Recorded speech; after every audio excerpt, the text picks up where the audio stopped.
So this session is talking a little bit about why we draw site sections and how we might use the drawing of sections to develop our projects. We very often start with drawing a site plan, and that's a very useful way of organising and arranging and understanding spaces. The sections usually seem to get left to the end and sort of a part of a list of drawings that you have to complete, and they don't inform anything, and they don't show very much either. And one of the problems with big scale site sections, this one is at 1 to 1,000, is that everything obviously on that site section is very, very small in terms of height. So I'm going to start off in this session talking about 1 to 1,000 site sections because you've got a 1 to 1,000 site plan. So we'll start off by looking at the site plan that you've got. I've got it pinned up on the wall, and it looks like it's pinned up at a slightly strange angle. And the reason for that is that I'm taking a line through the site plan, showing the most interesting part of the site plan that shows an arrangement of our site in relationship to the bottom of Falmouth, to the main road running down the bottom of Falmouth, to the sea, up through the site, past the railway line, and up to the top site. So it's a useful line to take through. So I've reorientated. This is the sheet of A1 sheet of paper. I've reorientated it so it's no longer facing north. It's now facing slightly northeast, and I've taken a horizontal line through here. So if you were doing this on your drawing board, you'd take the horizontal, you'd reorientate the drawing on your drawing board with the parallel motion running down the line that you want to take through the site. So I've done that. I've done some sort of rough drawings on this sheet of paper, or some rough lines. That's a good one. In order to just start setting it out.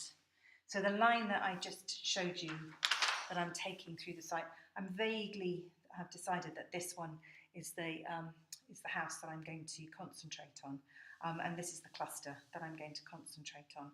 So if I'm drawing a section, I want to take it through the house that I'm actually designing.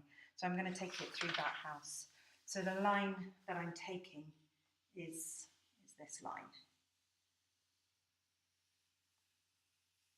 I hope this shows up. Okay, does that show up? It does. Right. And then obviously we need to take the scale up the side, and it's in the site plan has got contour lines at 5 metre intervals. On the actual site, I've divided them up into 1 metre intervals just so that you've got a bit more detail when you do the bigger scale sections. But for a 1 to 1,000 section, you only really need the 5 metre contours because at 1 to 1,000, each metre is only a millimetre.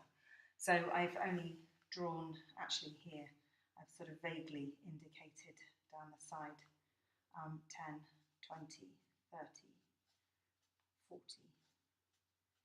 50 metre contours.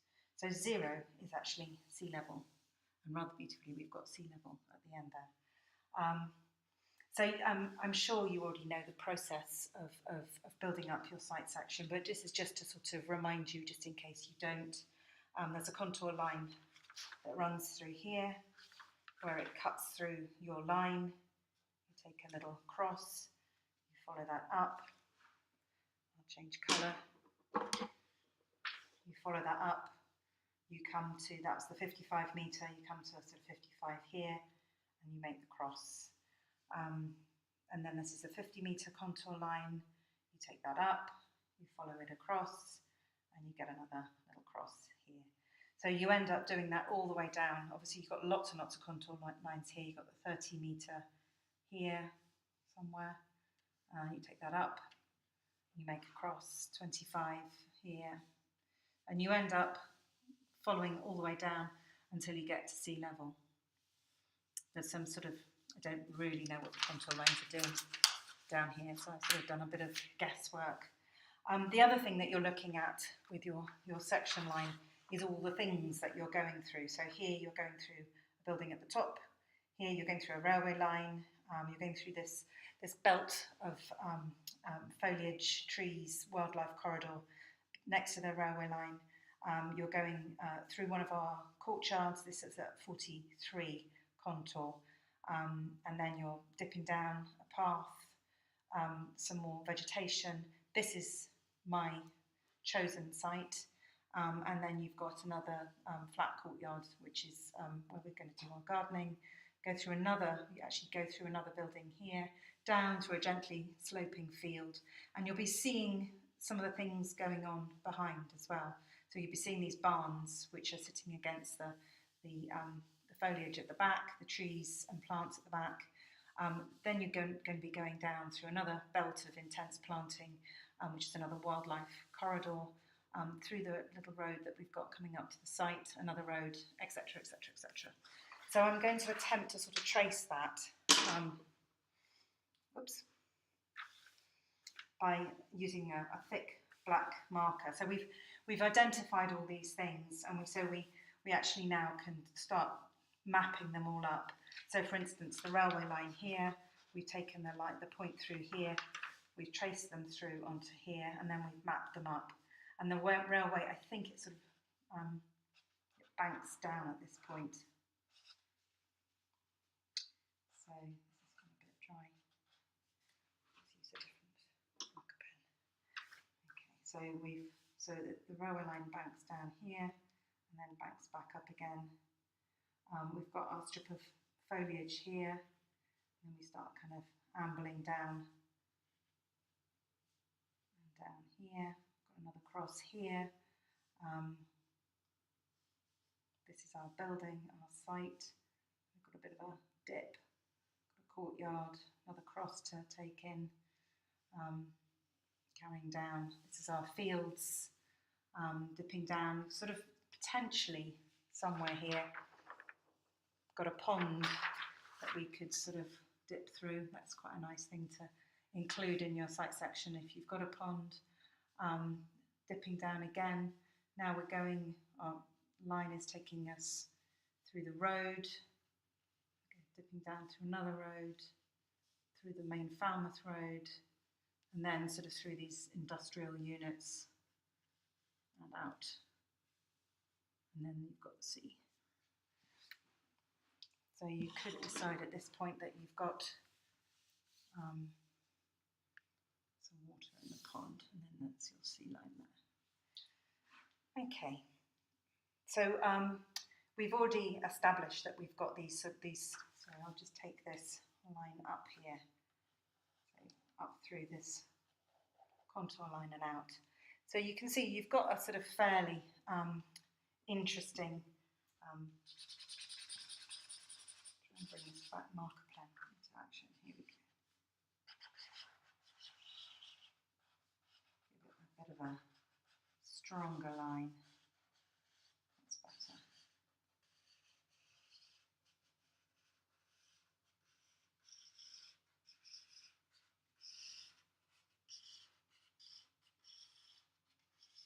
There we go.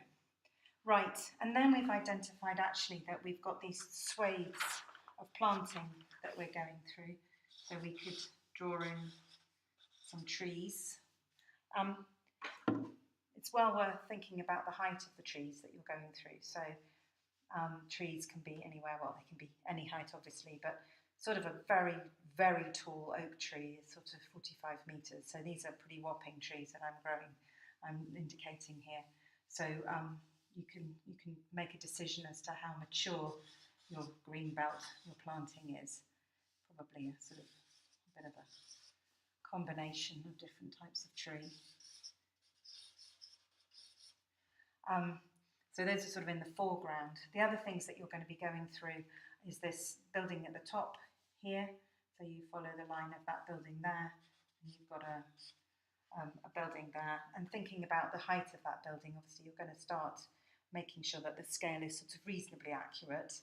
I've sort of said about 6-7 metres tall for that building there. They're quite compact, but obviously we don't know because they're all being designed by different people.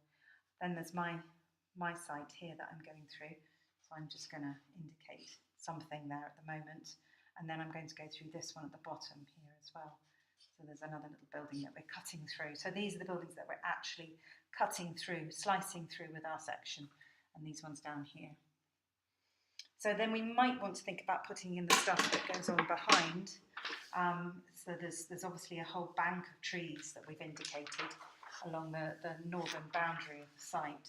So we could start to just sort of piece something in at the back just to indicate that we've got a strong barrier to the road to the north.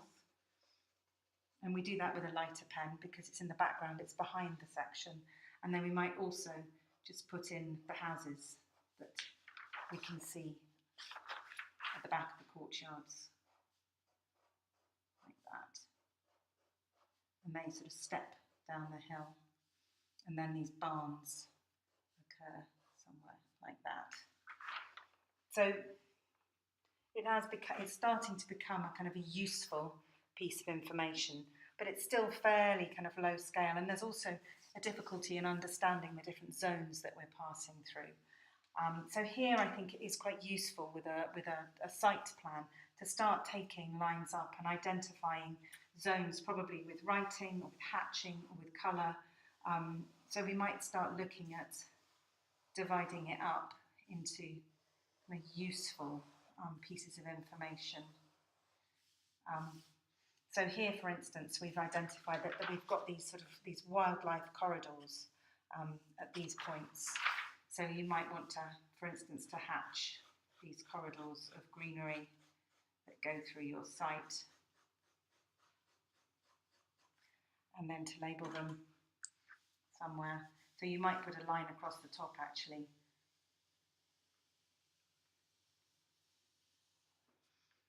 And start to label them. So this is your field. At the top of the site, you've got your railway. And this is a sort of a wildlife corridor that you might indicate with hatching.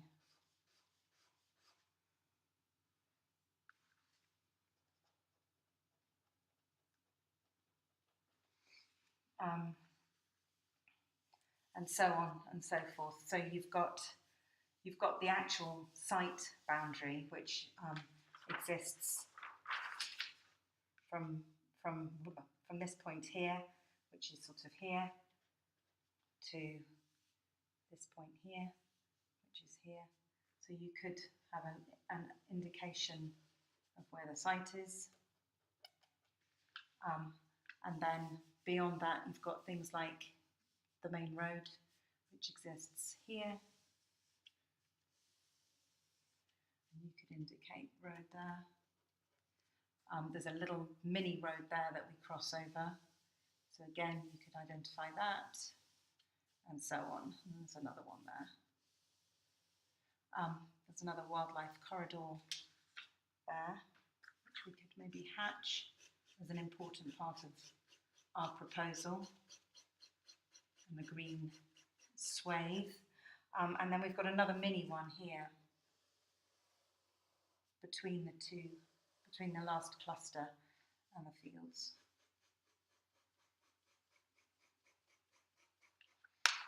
So we're just beginning to turn the site plan into something that's actually a useful piece of information. We can see the clusters here. We can indicate where the clusters are. And then another one here. This is the one that we're engaging with. And then this is our fields here. So suddenly, actually, that is quite a useful document to see how our clusters fit into the landscape and how they relate to the sea, to the pond, to the wildlife, to the railway track, and to the road behind. So there's a sort of a feeling that you understand the context in which you're beginning to design your individual building. And now it's a point, you come to the point where you actually start to look at your cluster and your building. So this is the building that you're looking at here. So that one here, this is your plot. So you might then begin to actually show the extent of your plot. how it relates to the buildings behind, how it relates to the building at the top, at the bottom of the cluster, and also start looking at the distant views that you might have out to sea. And happily, it seems that you do probably look over the roof to some degree of the building at the bottom of the cluster, and you can only determine that once you've actually set it out. So hopefully that's a little bit helpful. Obviously you can add colour, which is going to give it a bit more punch. And actually another thing that you could add is the footpaths, because there are a series of footpaths that run through the site, and they are probably quite useful things to identify. So there's a footpath that runs at the bottom of that cluster. There's one that runs down the front actually of this building, and then there's another one that runs along down here. So using colour can help to identify exactly how the layout of your site is working. Okay. Hopefully that's helpful, a helpful way of explaining the site plan and its use as a tool, both for showing you how you might develop a design and how you might express the design that you've already developed, and turn it into a sort of a diagram of how you've inhabited the site.